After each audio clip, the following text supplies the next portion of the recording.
Unexpected abduction. The night sky above Alaska's Denali Research Station had never looked so magnificent. Maya Lin stood outside the facility, her breath forming clouds in the frigid air as she adjusted the settings on her specialized equipment.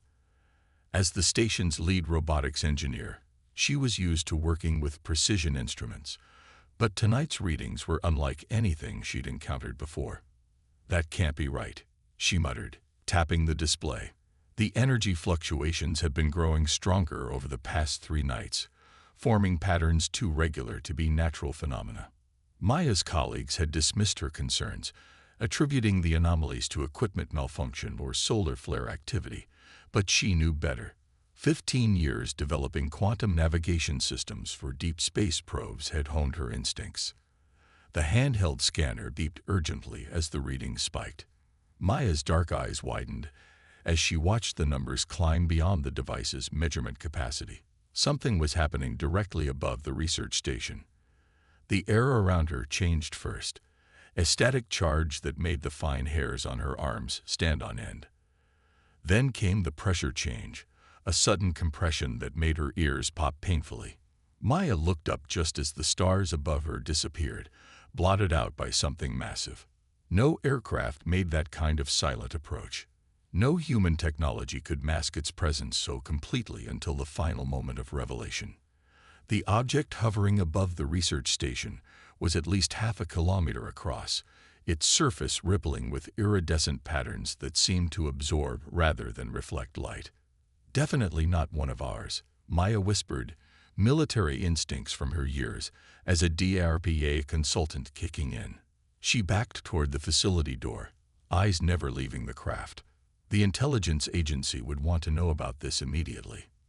She never made it to the communication array. A prismatic beam of light shot down from the vessel, enveloping her completely.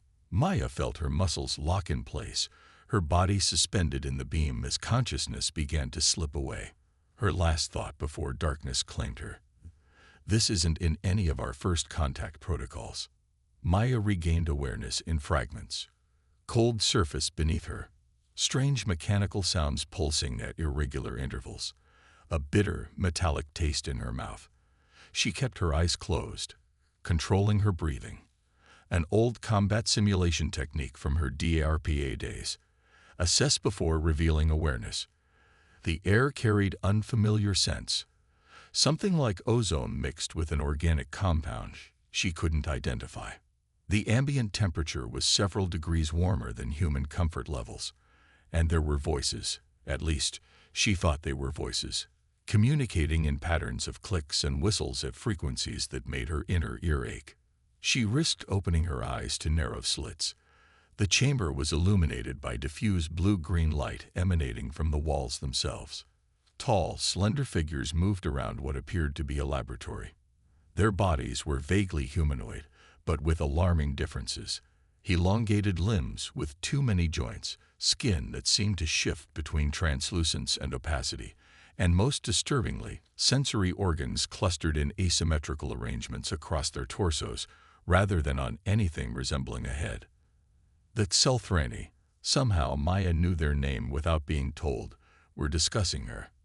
Their communication filtered through her consciousness in fragments, not exactly translated but somehow comprehensible on a fundamental level. Acceptable specimen. Neural complexity sufficient. Extraction scheduled after full analysis. Others responding well to processing. Others. The word sent a chill through Maya. She wasn't the only human aboard. As her vision adjusted, she noticed the far wall was lined with transparent containment units, each holding a suspended human form. Men, women, even children, floating unconscious in a viscous amber fluid. Tselthrani approached her examination platform, carrying what appeared to be a sampling device. Maya maintained her facade of unconsciousness as the alien extracted something from her. Blood, tissue, she couldn't be sure. The momentary pain was intense but brief. Unusual neural patterns, the alien communicated to its companion. This one shows signs of advanced adaptation potential. Priority designation for the overseer. The words carried ominous implications Maya couldn't fully grasp. What she did understand was that whatever they planned for her and the other humans, it wasn't benevolent scientific exchange. The clinical detachment in their communications reminded her of researchers discussing laboratory animals. When the Scifi finally left her alone, Maya carefully tested her restraints.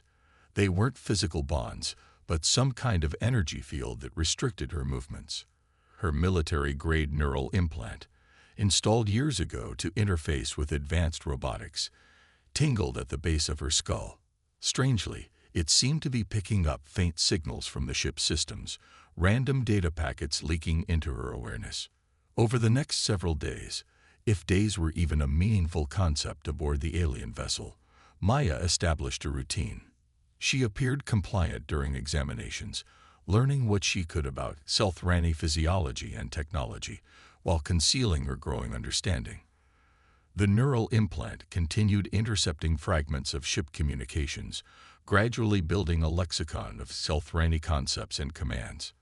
During a session with what she had come to identify as a medical technician, Maya discovered something crucial. The Scifi interfaced with their technology through bioelectric signals, not unlike the principles behind her neural implant, but far more advanced. Their systems responded to specific neural patterns and biochemical markers. More alarming was what she learned about their intentions. Earth wasn't a random discovery, but a targeted acquisition. Humans possessed something the Scifi valued: adaptive cognition, a quality apparently rare in the galaxy. They weren't planning a full-scale invasion. They were preparing a harvest. Maya's opportunity came during a routine examination when a junior technician left a neural probe within her reach. The device was designed to access Scifi biological systems, but Maya's engineering background told her it could be modified. With careful movements that wouldn't trigger the monitoring systems, she managed to conceal the device beneath the examination platform. That night, while the ship's systems cycled to reduced power, Maya extracted the stolen technology and began her work. Her neural implant gave her a unique advantage, a way to potentially interface with the ship's systems in a manner that Scifi would never anticipate. Human neural patterns were different, adaptable in ways that might bypass certain security protocols. As she carefully studied the neural probe's construction, Maya glanced at the containment units across the chamber. In one, a young woman no older than 20 floated in suspension, her expression peaceful despite her circumstances. In another, an elderly man whose military bearing was evident even in unconsciousness. "I'm getting us out of here," Maya whispered, though there was no one conscious to hear her promise. "And then I'm going to make sure they never find Earth again." Taking control. 14 ship cycles had passed since Maya's abduction. Through careful observation and the data intercepted by her modified neural implant, she had pieced together a working knowledge of the Scifi vessel. The ship operated on principles that blended technology with biology, systems that responded to specific neural patterns and biochemical markers from its operators. The breakthrough came during what the Scifi called third phase examination. Maya was subjected to intensive neural scanning, supposedly to map her cognitive architecture before extraction. What her captors didn't realize was that the scanning process worked both ways. Their equipment established a temporary two-way connection that allowed Maya's implant to absorb vast amounts of system data. While appearing sedated, she had managed to access basic ship schematics, crew hierarchies, and most critically, navigation data. The vessel was 3 days from reaching what translated roughly as Processing Hub Alpha, where the harvested humans would undergo final extraction, a process that would destroy their physical bodies while preserving their neural patterns for Scifi use.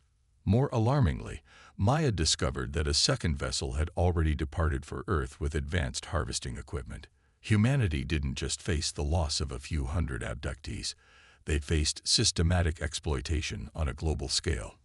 Time to implement, Maya whispered to herself as the night cycle illumination dimmed. The modified neural probe she'd constructed from stolen components was crude but functional. Unlike the elegant interfaces that Scifi used, her creation was a hybrid of alien technology and human improvisation.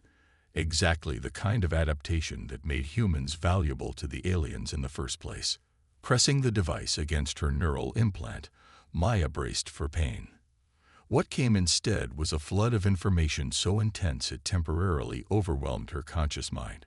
Ship systems cascaded through her awareness: life support, propulsion, communication arrays, security protocols, all simultaneously accessible, yet maddeningly alien in structure. Human brains weren't designed to process information this way. The Selthrani neural architecture was distributed, collective, fundamentally different from human cognition. But where their technology expected rigid, predetermined pathways, Maya's brain created new neural connections, adaptations that shouldn't have been possible. Through the discomfort, she focused on a single subsystem: internal communications. If her plan had any chance of success, she needed allies. Among the captive humans, she had identified several whose containment pods showed irregular readings, signs of partial consciousness despite the suspension protocols. Directing her focus toward those specific units, Maya extended her consciousness through the ship's monitoring systems. The sensation was unlike anything she'd experienced, like reaching out with phantom limbs to touch minds suspended between awareness and oblivion. "Can anyone hear me?" she projected, not in words, but in concepts that the ship's neural network could transmit. Silence at first, then a response, tentative, confused, but unmistakably human. "Who's there? Where am I?" The thoughts belonged to Dr. Elias Kwan, quantum physicist according to the ship's cataloging system. "My name is Maya Lin. I've found a way to communicate through the ship's systems. We don't have much time." Over the next ship cycle, Maya established contact with 5 other partially conscious captives. Captain Sofia Diaz, whose military strategic expertise complemented Maya's technical knowledge; Dr. Anika Patel, a xenobiologist whose insights into alien biology proved invaluable; Javier Cortez, an AI security specialist; elderly Professor Emerson, a linguist who helped refine their understanding of Selthrani communication; and surprisingly, 15-year-old Lai Wei, whose neural patterns showed unusual adaptability even in stasis. Together, they formed what Maya called the resistance network: human minds connected through the ship's own systems, sharing knowledge and developing strategy, while their physical bodies remained in suspension. Not all of Maya's allies were human. Through careful observation, she had identified a subgroup among the Selthrani, those with physical variations that marked them as imperfects in their rigid hierarchy. These individuals, relegated to menial maintenance tasks, harbored resentment toward the perfecteds who dominated ship leadership. One such imperfect, designated Threx by its work classification, became Maya's primary contact. During maintenance cycles in her section, Threx had shown curiosity rather than the clinical detachment of other Selthrani. Through simple gestures and eventually rudimentary communication, Maya had established a tentative rapport. "Your people, not right. What they do." Threx had communicated during a maintenance cycle, its asymmetrical sensory clusters pulsing with what Maya interpreted as distress. "Not right. What happened to Skari?" The Skari, Maya learned, were another species who had faced Selthrani harvesting generations earlier. Their civilization was now extinct, their neural patterns preserved only as processing resources for Selthrani technology. "Help us stop them," Maya had responded, "and we'll help you."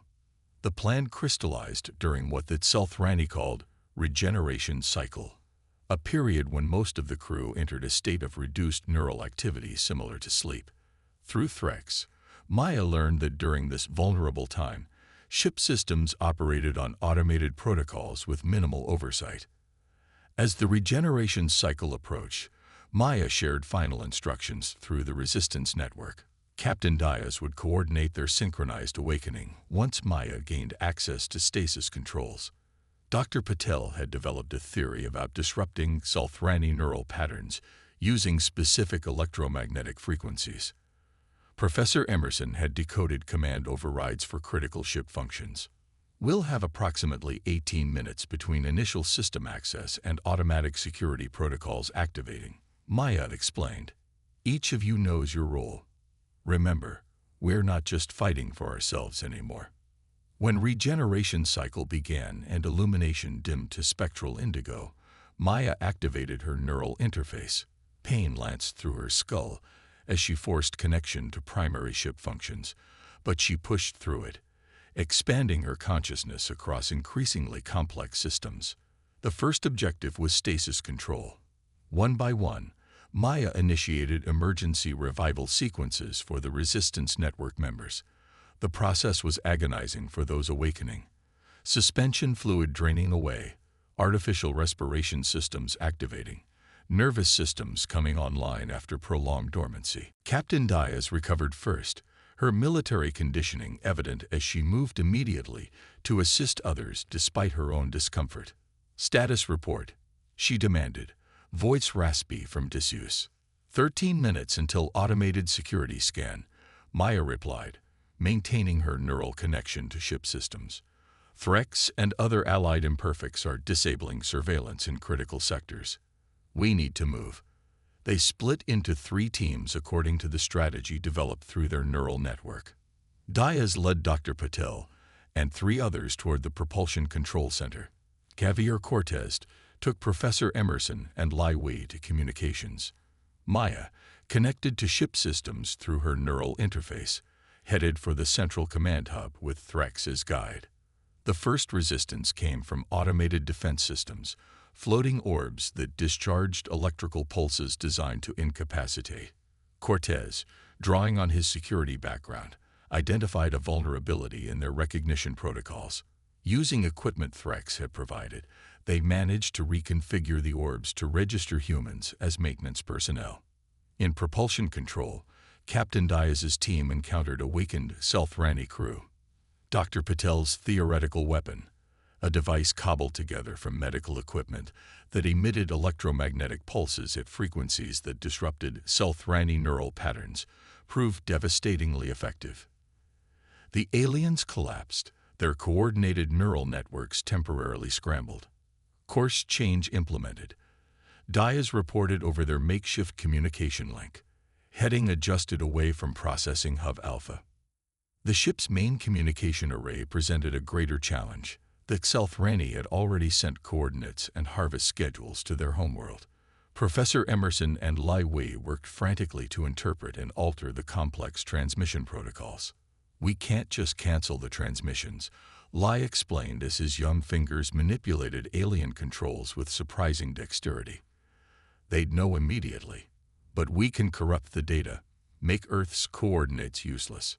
Meanwhile, Maya and Threx reached the central command hub, the ship's equivalent of a bridge.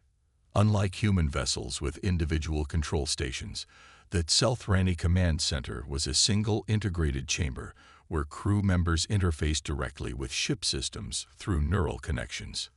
The overseer comes, Threx warned, sensory clusters pulsing with agitation. Highest authority. Most perfect. The overseer didn't arrive alone. Flanked by 6 elite crew members, the Selthrani leader towered over its subordinates, its body shimmering with complex bioluminescent patterns that signified its status. Unlike other Selthrani Maya had encountered, the overseer's neural architecture was immediately apparent. A visible network of energy pathways that connected not just to ship systems, but to the other Selthrani around it. Impossible, the overseer communicated, the concept transmitted directly into Maya's consciousness. Your species lacks the neural cohesion for direct interface. Maya stood at the central command column, neural connector visibly linking her mind to the ship's systems. Through their shared connection, she sensed the overseer's confusion, then growing alarm as it realized what was happening. That's humanity's greatest strength, Maya responded, pushing through the pain of maintaining the connection. We adapt. We find ways that shouldn't be possible. The overseer lunged forward, its elite guard moving to subdue Maya and Threx. But they had anticipated this response. Dr. Patel's electromagnetic disruptor, modified and amplified, activated from Maya's command. The effect on the integrated Scifi neural network was catastrophic, like an electromagnetic pulse to electrical systems. The overseer and its guards collapsed, their coordinated neural pathways temporarily severed. Only Threx, with its imperfect and less integrated neural structure, remained functional.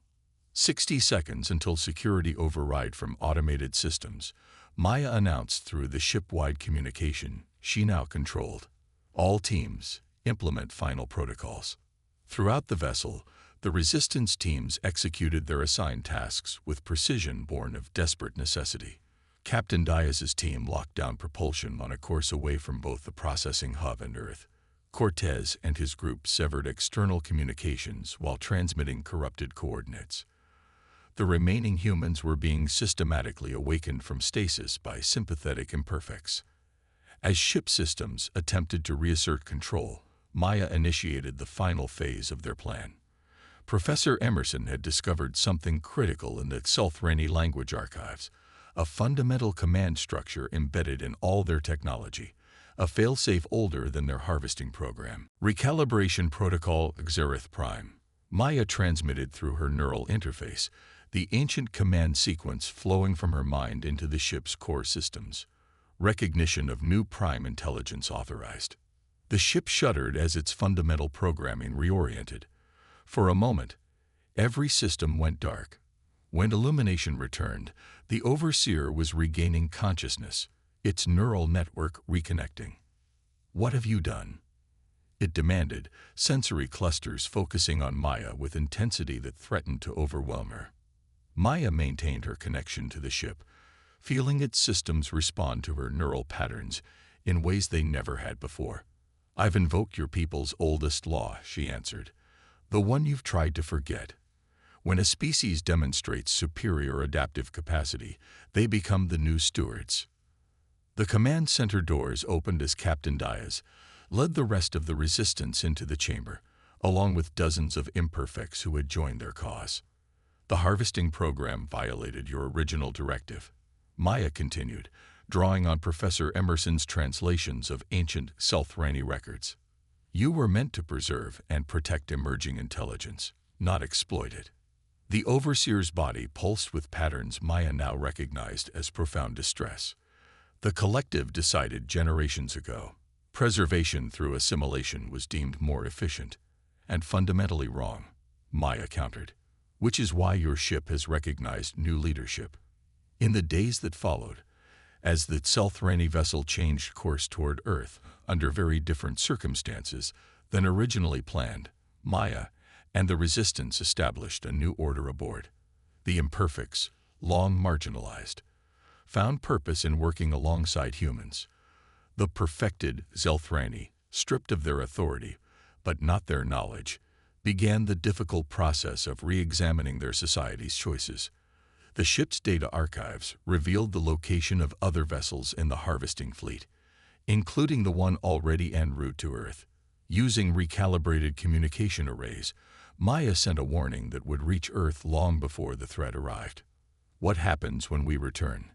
Captain Diaz asked as they stood in the observation chamber, watching unfamiliar stars streak past. Maya studied the neural interface she now wore openly, a symbol of the unprecedented connection between human and Scifi technology. "Everything changes," she answered simply. "Humanity learns we're not alone in the universe. The Scifi learn there's another way to evolve besides exploitation." "And the other harvesting ships?" Maya's expression hardened with determination. "One battle at a time, Captain.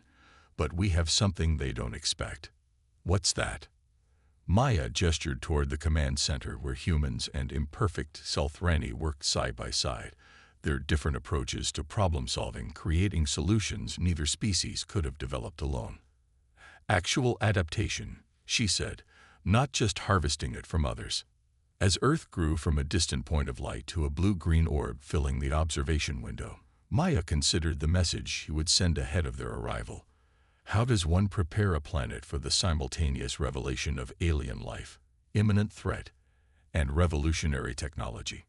Perhaps with the simplest truth: humanity had been tested among the stars, and had not been found wanting.